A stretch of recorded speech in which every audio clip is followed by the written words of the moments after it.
Olá, que bom retornar aqui contigo, querido ancião.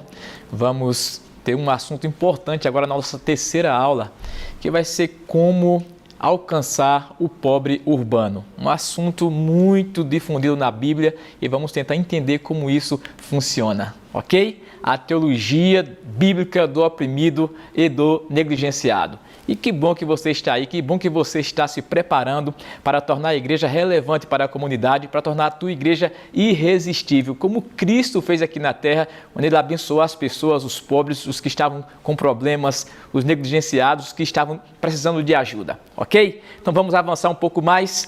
Nós temos agora muito que aprender. O que é o órfão, o estranho e a viúva em termos bíblicos? Existem mais de 2.000 versículos na palavra de Deus que falam a essas categorias.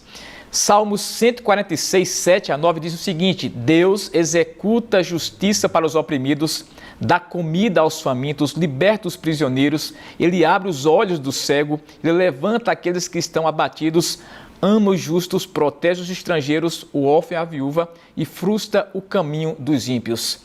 Esse é o Deus que nós temos, o Deus que nós acreditamos, o Deus que está com o coração aberto para tocar naqueles que precisam de ajuda. E a sua igreja tem que fazer o mesmo, amigo. Você e eu precisamos incorporar Cristo que Cristo foi para nossas vidas, ok? Mas avancemos um pouquinho mais. Como deve ser essa receptividade que esses que estão de forma bastante assim alheia à comunidade, como é que eles estão com relação a nós? Os necessitados estão buscando e são receptivos a Deus. Vocês sabem disso? Isaías 41, 17 diz o seguinte: diz que as línguas dos necessitados estão ressequidas de sede. Os necessitados estão buscando ajuda. Os necessitados estão, de alguma forma, querendo serem abraçados por nós.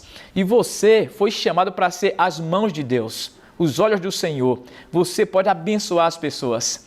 Que bom que você está aqui, que a tua igreja vai fazer isso para a comunidade também. Mas avancemos mais um pouquinho, amigos. Olha alguns mandatos bíblicos para ajudar. Assim falar o Senhor dos Exércitos: executai juízo verdadeiro, mostrai bondade e misericórdia, cada um a seu irmão. Não oprimais a viúva, nem o órfão, nem o estrangeiro, nem o pobre, nem tente cada um em seu coração o mal contra o seu próximo. Zacarias 7, 9 a 10. Como é que está a tua vida? Como é que está o teu coração? Eu sei que você tem um coração aberto para Deus, mas precisamos entender que quando estamos perto de Deus, estamos perto das pessoas. Diz a inspiração que com uma das mãos devemos tocar naquele que é poderoso, que traz salvação, e com outra mão, a mão do amor, tocar no oprimido e aliviar a sua dor. Ellen White era uma ativista social e ela, ao expressar esse pensamento no livro Beneficência Social, capítulo 3, ela diz claramente que precisamos expressar fisicamente o contato que temos com Deus. O contato vertical se expressa de forma horizontal. Por isso, amigos, o que diz Zacarias deve fazer parte agora da minha e da tua vida também. Avancemos um pouquinho mais. Na Bíblia temos 4 categorias de pessoas necessitadas, pelo menos as que são mais proclamadas na palavra do Senhor. Teremos o órfão, que seria os sem pai, aqueles que estão hoje precisando de ajuda, que perderam o pai ou perderam a mãe, ou perderam ambos também. O estrangeiro, ou seja, o imigrante. O mundo vive numa onda de imigração muito grande, pessoas que estão fugindo de áreas que estão em guerras, que estão em conflito urbano. Vemos pessoas que estão correndo da guerra, morrendo, às vezes nos oceanos para cruzarem o mar, saírem dos seus continentes para outros. Pessoas que estão precisando de ajuda. O imigrante precisa de ti, da nossa igreja, da tua igreja. Por isso é importante entender o mandato do Senhor. E o que falar também da viúva, que seria a mãe solteira, o chefe de família, pessoas que por algum motivo não vive agora no núcleo familiar normal, né? E tem que cuidar do filho sozinho, trabalhar, uma dificuldade tremenda. E Deus agora chama a sua igreja para ajudar essas pessoas que precisam de ajuda, de apoio para criarem seus filhos, para que eles não possam ir para as drogas ou buscarem outros caminhos que não são legais. Por isso, lembre-se, a tua igreja que você lidera, ela está sendo convidada a dar atenção ao órfão, que são os que não têm pai, mãe, né? O estrangeiro, né? O imigrante, a viúva, a mãe solteira, o pai solteiro, né? E temos também o grupo do pobre, que é o grupo de pessoas de mais rápido crescimento na América. Jan Führer é um grande especialista na área de missão urbana. Ele diz que os pobres crescem de forma muito rápida em toda a América, tanto na América do Norte, na América do Sul, e a gente nem se fala de outros locais, outros continentes, não é isso, amigos? Vocês sabem que com a Covid-19 nós tivemos um aumento muito grande da pobreza, principalmente aqui no Brasil. São 15 milhões de pessoas que estão desempregadas e isso leva a um problema muito sério.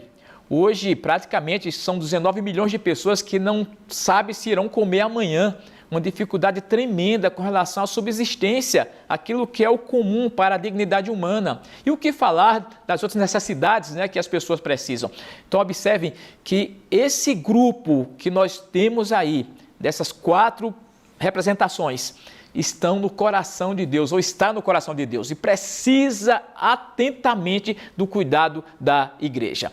Tudo bem, vamos avançar um pouco mais. Isaías, os profetas menores, maiores, e também os evangelistas, aqueles que escreveram no Novo Testamento, eles tinham o coração voltado para aqueles que precisavam. Sem falar da Torá, que também expressava isso fortemente. Amigos, observem o que diz Tiago, capítulo 1, verso 27, sobre a verdadeira religião. A religião pura e sem mácula para com nosso Deus e Pai é esta: visitar os órfãos e as viúvas nas suas tribulações e a si mesmo guardar-se incontaminado do mundo. E eu queria fazer aqui uma ressalva importante. Muitas vezes nós pensamos que a prática da religião é irmos para a igreja, frequentar os cultos de quarta, sábado e domingo, ser fiéis ao Senhor com relação aos dízimos e ofertas, termos uma piedade que todos possam observar, quem sabe ler bastante a Bíblia, ler os livros do Espírito de Profecia, a lição da escola sabatina. Tudo isso é muito importante, isso é piedade. Mas, amigos, precisamos olhar para o outro lado, ver as pessoas em suas necessidades. As duas coisas precisam andar juntas. Não podemos separar. Religião tem que ser prática. E eu sei se estou perto de Deus, se eu estou perto das pessoas. Eu estou reenfatizando aqui esse conceito pela importância que tem com relação à prática da verdadeira religião. Muito bom.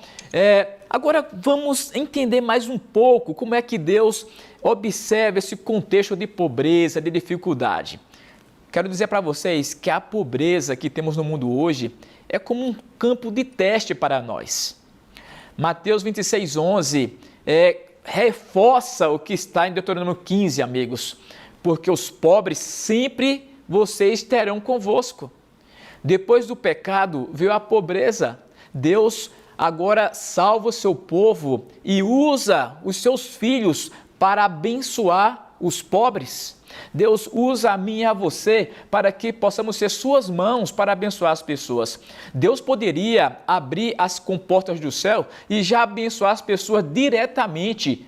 Ele tem condições de fazer isso, mas o Senhor quer salvar um povo que vai morar com Ele no céu e precisa ter o seu caráter. E por isso Deus usa você como sendo o seu intermediário. As bênçãos de Deus passam por você para abençoar as pessoas. Eu queria que você refletisse nisso. Você, como líder, tem feito isso? As bênçãos do Senhor têm passado por você para abençoar as pessoas? E isso tem que chegar na igreja também. Com cada membro, com cada pessoa que frequenta a igreja do Senhor, precisamos ter esse DNA missiológico que tem no seu mais forte intento ser como Cristo, como Deus é, cheio de misericórdia, cheio de compaixão, cheio de bondade para com os que estão precisando dele. Amigos, precisamos mostrar o amor pelo Senhor Jesus. Mateus 25:40 diz assim, na medida em que o fizeste ao menor destes, o fizestes a mim. Mostramos o nosso amor pelo Senhor, pela maneira como tratamos os necessitados. Zacarias 7, 9-10. Jesus disse assim também, eu estava na prisão e você me visitou. Eu estava com fome e você me alimentou. Eu estava nu e você me vestiu. Quando você abençoa alguém, quando você faz o bem para alguma pessoa, você está fazendo o bem para o próprio Cristo. Então mostre amor pelo Senhor. Quer estar perto do Senhor? Vá para perto de alguém que sofre. Vá para perto de alguém que está precisando de ajuda, você estará perto do Senhor. Falo outra informação importante. O local que Deus está, geralmente é o local onde você se exclui, onde você está se renegando seus próprios interesses ao interesse dos outros. Aí Deus está. Vamos avançar, temos mais informações importantes. A base do conhecimento de Deus qual é, pessoal? Jeremias 22:16 diz o seguinte: julgou a causa do aflito e do necessitado, por isso tudo lhe ia bem. Porventura não é isso conhecer-me? Conhecer a Deus? É exatamente o que eu estou aqui falando e repetindo. É você estar preocupado com os outros. Nossa igreja deve ser conhecida, sim, pela igreja do sábado, a igreja da lei, a igreja das profecias, mas deve ser preocupadíssima com a igreja que está observando os outros e suas necessidades. Deve ser conhecida como a igreja do serviço também. Vamos entender mais o que Deus quer dizer para nós. O que é exigido daquele que tem muito? Olha, Deuteronômio 24, 17 e 18 diz assim, não perverterás o direito do estrangeiro e do órfão, nem tomarás em penhor a roupa da viúva. Lembrar-te-ás de que foste escravo no Egito, de que o Senhor te livrou dali. Pelo que te ordeno que faças isso. O Senhor te chama para você ser justo. A igreja precisa ser justa e precisa ter cuidado dos que estão sofrendo. Mas temos mais coisas importantes, não é só requisitos de Deus, temos bênçãos para aqueles que cuidam dos pobres. Salmos 41, 1-3 diz assim, promete coisas como uma vida longa, promete coisas como a saúde, promete maneiras de prosperar ou florescer, em vez de simplesmente existir. O Senhor fala, se você cuidar dos pobres, Deus vai cuidar de você, vai lembrar de você até na sua cama da doença, às vezes, de um problema físico que você tem. Deus está dizendo, olha, eu abençoo aqueles que abençoam os outros. É muita bênção, né? Mas tem uma promessa também, pessoal, de julgamento. Observem, Malaquias 3:5. Deus diz, eu tenho problemas contra adúlteros, feiticeiros, aqueles que dão testemunho falso, mas também diz, aquele que não ajuda os pobres necessitados e não ouve o grito do órfão e da viúva. Vejam que o Senhor irá punir aqueles que não guardam seus mandamentos, mas aqueles que estão negligenciando o sofredor também irão sofrer os juízos de Deus. E eu imagino que essa pandemia, ela literalmente abriu diante de nós muitas oportunidades e a prova ainda está aí diante de nós para que possamos dizer, Senhor, estou aqui, usa-me, usa a nossa igreja, queremos ser uma bênção, queremos deixar um pouquinho nossa própria comodidade para abençoar os que estão precisando de ajuda. O que é pobreza? Vamos já para a parte final agora, né, dessa nossa reflexão. Pobreza é um déficit. O que é um déficit? Uma falta. Não é apenas uma medida monetária, porque entendemos que não é apenas financeira, mas em muitos aspectos é sociológica, é física e todos os tipos de formas que você tem daquilo que falta para a vida de uma pessoa, tá certo? Um déficit. Pode ser também relacionamentos quebrados. Por exemplo, parte daqueles que definem a pobreza dizem que é a quebra de algo. Poderia ser socioeconômica, física, relacionada ao trabalho ou todo tipo de fatores, e principalmente o rompimento do relacionamento com Deus. Relacionamentos quebrados também é definido como pobreza. Temos mais ainda outras definições de pobreza. Vamos ver um pouquinho mais? Vejam só, pobreza também é uma questão espiritual. A pobreza é tanto impotência quanto qualquer outra coisa.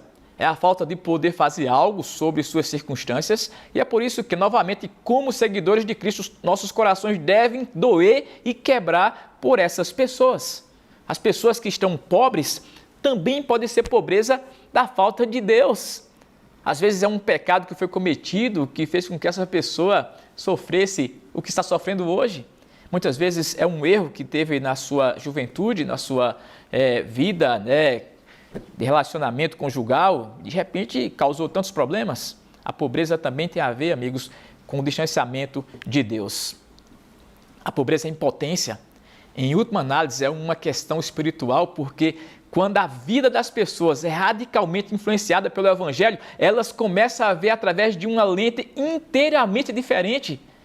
Você pode não ter bens materiais, mas quando você tem Jesus no coração, você é forte e você sabe que é filho do rei e que você não precisa temer, porque Deus cuida de você, mesmo na escassez. E assim por diante. Algumas causas da pobreza, pessoal. Por exemplo, pecado pessoal é uma causa da pobreza. Outra coisa, por exemplo, calamidades. Tem pessoas que estão pobres porque veio, quem sabe, um incêndio na sua casa, de repente foi um roubo, um acidente, uma doença fatal que deixou você nessa situação sem você precisar trabalhar. Por exemplo, pode ser a opressão, que é a impotência daquele que não pode recuar contra o homem ou o sistema. Existe, às vezes, injustiça social, o próprio sistema que vivemos. O capitalismo, ele abençoa muito uns, outros não têm oportunidade de estudar, quem sabe, de ir para uma faculdade, ter um computador, ter internet em casa para acompanhar, o que está acontecendo no mundo, ou quem sabe buscar algo melhor para a sua vida, para a sua família. A impotência, o sistema o prende. Amigos, e para isso, precisamos compreender a realidade. Muitas vezes vemos pessoas em necessidades e dizemos: por que você simplesmente não consegue um emprego? Por que vocês não mudam essa situação? Por que vocês vivem na rua aí mendigando, pedindo esmola? Amigos, não podemos fazer isso. Observe o que Cristo fez, observe o que Ele atuou, como foi sua atuação diante dos problemas das pessoas. Ele não questionou, apenas serviu, apenas cuidou daqueles que estavam sofrendo. Cristo fez isso com a mulher que estava ali em adultério. Ele não perguntou: por que você fez isso? Por que você deixou, quem sabe, seu esposo? A gente não sabe se ela tem esposo, Mas por que você fez isso? O Senhor disse apenas: vai, não peques mais. O Senhor apenas serve, o Senhor apenas abençoa. É isso que temos que fazer. Não precisamos estar buscando informações, querendo ser curiosos com relação à vida de uma pessoa porque ela está numa situação. Quem está lá sofrendo porque o inimigo do Senhor está o maltratando, e nós precisamos ajudar essas pessoas. Por isso, amigos, o mandato bíblico é o seguinte: Miqueias 6:8. Ele declarou ao homem o que é bom, e o que você precisa fazer é o que o Senhor pede de ti, que pratiques a justiça, ames a misericórdia e andes humildemente com o teu Deus. E aqui está o meu pedido para você, querido ancião, líder da igreja, que essas informações possam chegar a cada pessoa, a cada membro, a cada família, que possamos ter uma igreja que abençoe a comunidade, uma igreja que seja relevante para a comunidade, uma igreja que é a igreja que serve e que depois salva. E existem aqui em nosso meio muitos pobres, de todas as formas, e Deus precisa da igreja para ser suas mãos e os seus pés. Que o Senhor vos abençoe. Nós vamos ter outro encontro depois e a gente consegue assim abrir o leque de mais informações para a gente poder crescer nesse sentido. Muito obrigado.